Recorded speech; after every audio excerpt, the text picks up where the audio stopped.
For nearly 5 decades, Graceland stood frozen in time honoring Elvis Presley, the king of rock and roll. For nearly 5 decades, one room at Graceland sat completely undisturbed. Not a single person entered. Not family, not staff, not even world leaders who toured the legendary mansion were allowed near it. The attic above Elvis Presley's bedroom became one of the most talked about locked doors in American history. People wondered. People theorized. And eventually, people forgot to keep asking. Until January 2025, when that door was finally opened. What the archivists found inside didn't just surprise them, it shook them. Because this wasn't an abandoned storage space filled with forgotten junk. It was something far more intimate, far more deliberate. Someone had carefully arranged this room. Someone had wanted these things preserved. And the story they told about Elvis Presley was one the world had never fully heard before. In 1957, a 22-year-old boy from Tupelo, Mississippi handed over $12,500 for a white colonial mansion on the outskirts of Memphis, Tennessee. He kept the name the property already had. Graceland. He liked the sound of it. At the time, Elvis Aaron Presley was already a phenomenon. His voice, his energy, and his magnetic stage presence had sent shockwaves through American culture. But despite all the screaming fans and flashing cameras, what Elvis actually wanted was something simple. He wanted a home. A real one. Graceland gave him that, at least for a while. Over the years, the property grew into something almost mythological. 14 acres of Tennessee land, complete with stables, horses, rolling fields, and a chimpanzee named Scatter who wore tiny suits and caused chaos at every party Elvis threw. The mansion itself became an extension of Elvis's personality, bold, contradictory, and impossible to ignore. He decorated one room entirely in green shag carpet, covering both the floor and the walls. He installed a television room in the basement where he could watch 3 channels at the same time. He built a meditation garden with white columns and a flowing fountain, a quiet place where the loudest performer in the world could finally sit in silence. He loved Graceland the way most people love the one place on earth where they feel completely themselves. That made what happened in August 1977 all the more devastating. August 16, 1977 began like most days in the later chapter of Elvis's life. The curtains were drawn. The bedroom was dark and cool. His girlfriend, Ginger Alden, woke up around midday and assumed Elvis was still sleeping. That was not unusual. His sleep had become erratic and unpredictable, shaped by years of medication that kept him awake for days and then knocked him completely flat. But by mid-afternoon, the silence inside the house had a different quality to it. Something felt deeply wrong. Ginger knocked on the bathroom door. No answer came. She pushed it open and found Elvis lying on the floor, completely unresponsive. She screamed for help. His road manager Joe Esposito came running and immediately began CPR. Paramedics arrived within minutes and rushed Elvis to Baptist Memorial Hospital with sirens cutting hard through the Memphis heat. At 3:30 that afternoon, Elvis Presley was pronounced dead.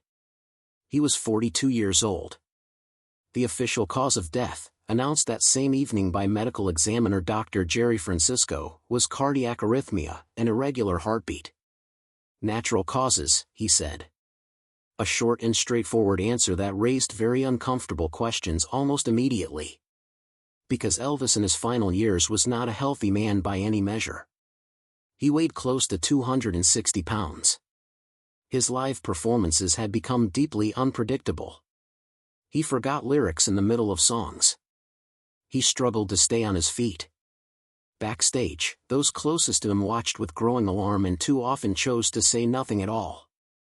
The full toxicology report told a story that Dr. Francisco had carefully chosen not to share with the public. Elvis's bloodstream at the time of his death contained dangerously high levels of multiple prescription drugs, powerful painkillers, heavy sedatives, stimulants, and more. His personal physician, Dr. George Nichopoulos, known to everyone around Elvis simply as Dr. Nick, had written over 10,000 individual pill prescriptions for Elvis in just the final 8 months of his life alone.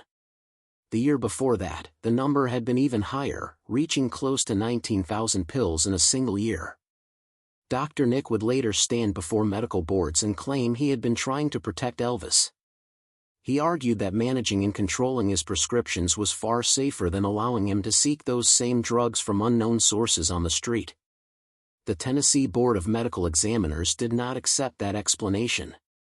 In 1995, nearly 2 full decades after Elvis died on that bathroom floor, they permanently stripped Dr. Nick of his medical license.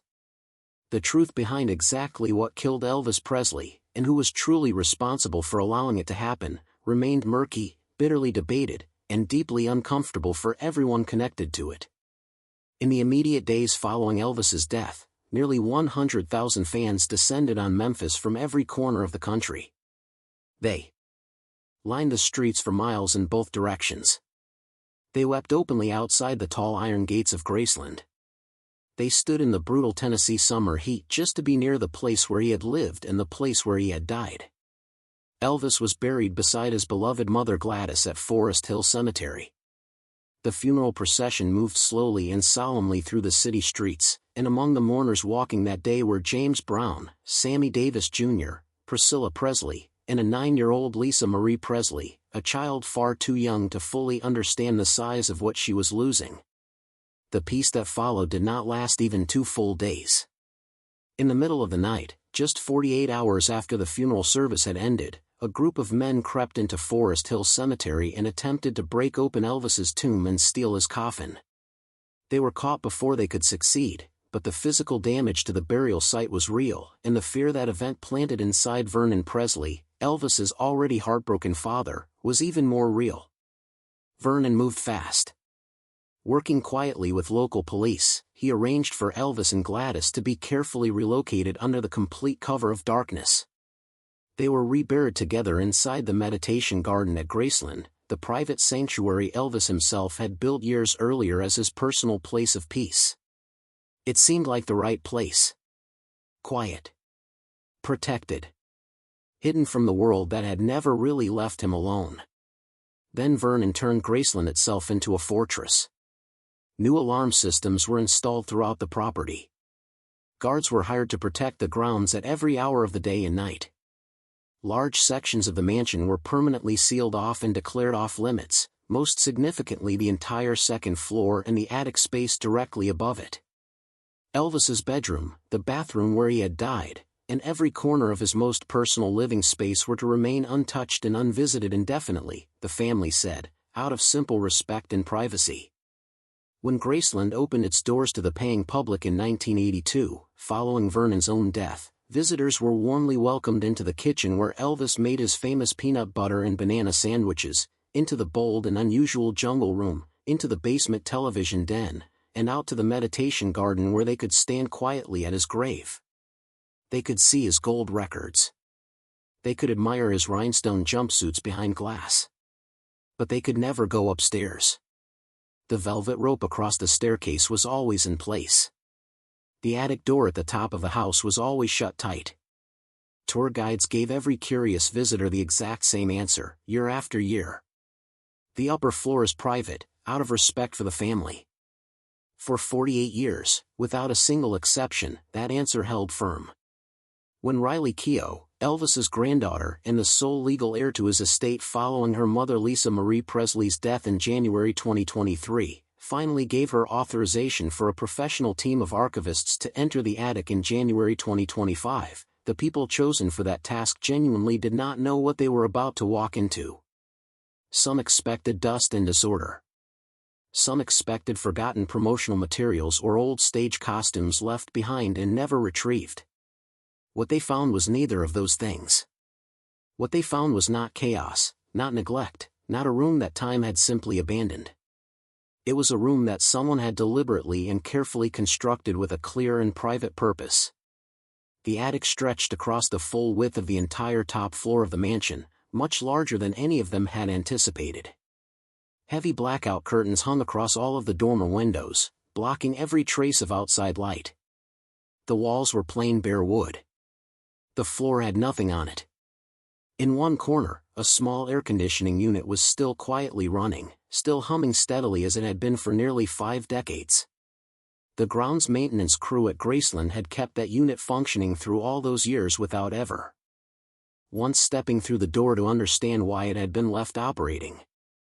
It had been left operating because of what was stored inside that room and because someone had cared enough about those contents to make sure they were preserved properly. Along the interior walls, dozens of cardboard boxes had been arranged in a long and careful order. Each one carried a label written in handwriting that members of the Presley family recognized without any hesitation as Elvis's own. The labels read like the organized chapter headings of a private autobiography. Tupelo 1945. First recordings. Army Days. Hollywood. Comeback Special. Vegas. And then, placed deliberately at the very end of that long row, one final box carrying just a single word. After. Dated 1977. Elvis had built himself a private archive, hidden completely from the world above the rooms where the world had always watched him perform and smile and wave. He had arranged it himself. He had labeled it himself. And then he had locked the door and left it there. The archivists worked with extraordinary care. White gloves on every hand. Every single item photographed in its original position before being touched. Every object assigned its own catalog number and its own written description. The full inventory of everything inside that attic would require months of detailed professional work to complete properly. But certain discoveries in those first hours stopped the entire team and held them completely still. Inside the earliest box, the one labeled Tupelo, they found a stuffed bear.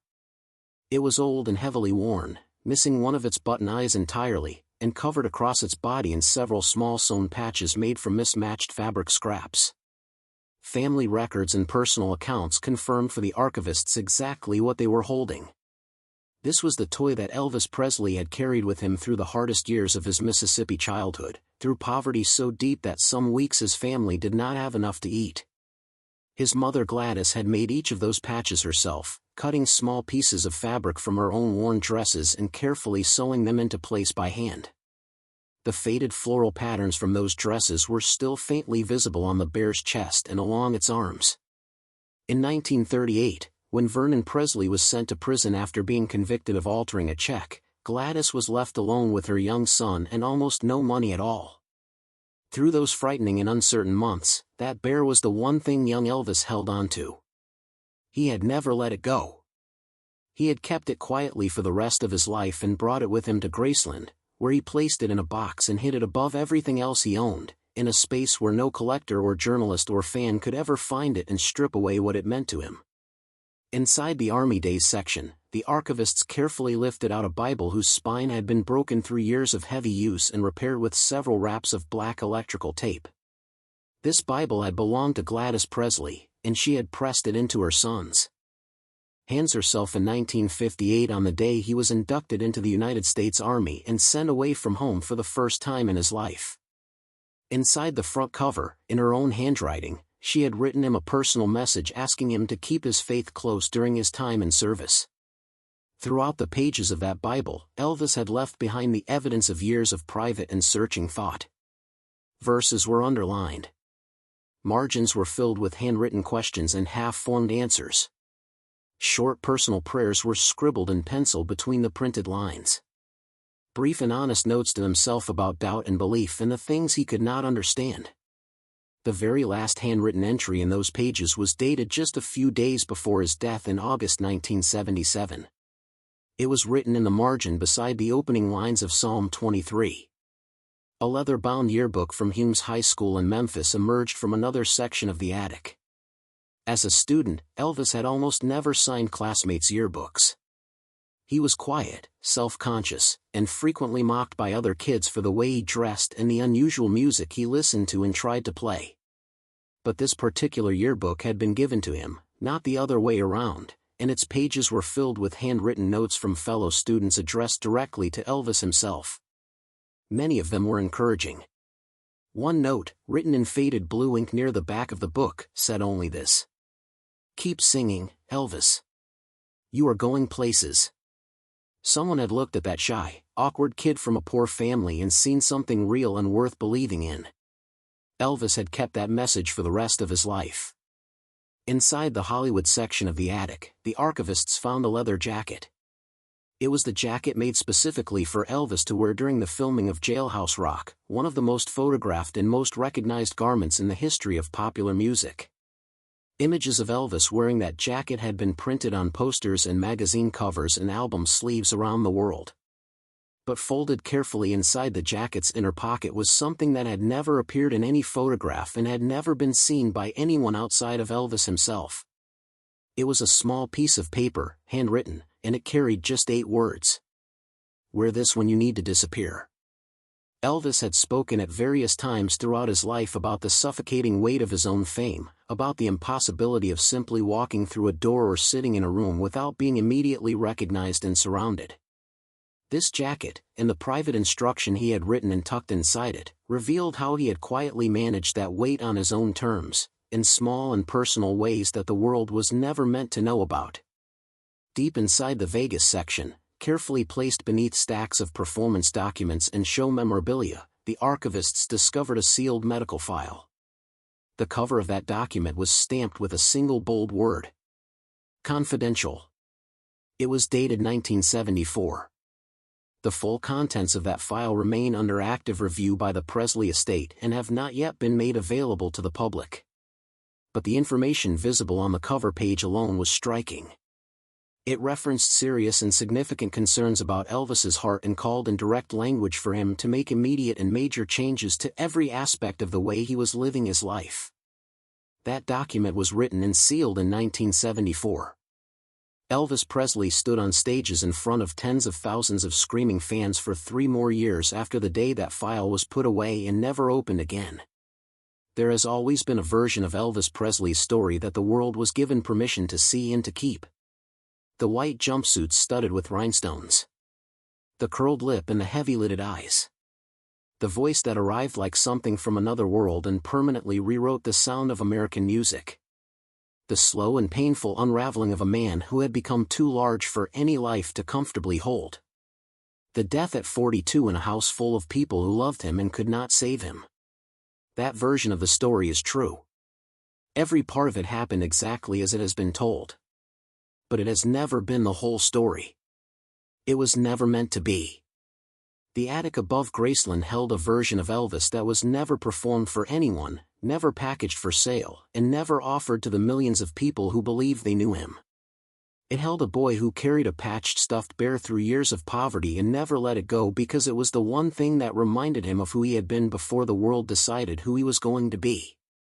It held a soldier who marked scripture in a borrowed Bible and wrote his private fears and questions in the margins because there was no other place where he felt safe enough to ask them.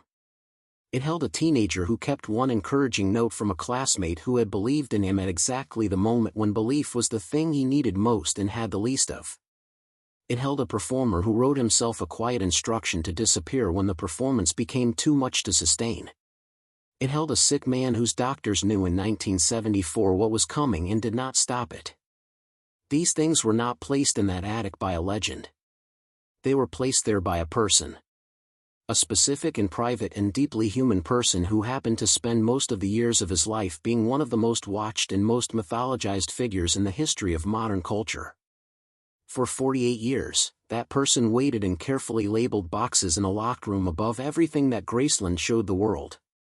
Riley Keough turned the key. The archivists opened the door. And what came out of that room was not a scandal, not a conspiracy, and not the ghost of someone who had faked his own death and slipped quietly away to live somewhere else under a different name. What came out of that room was simply the truth. Quiet, patient, human, and long overdue.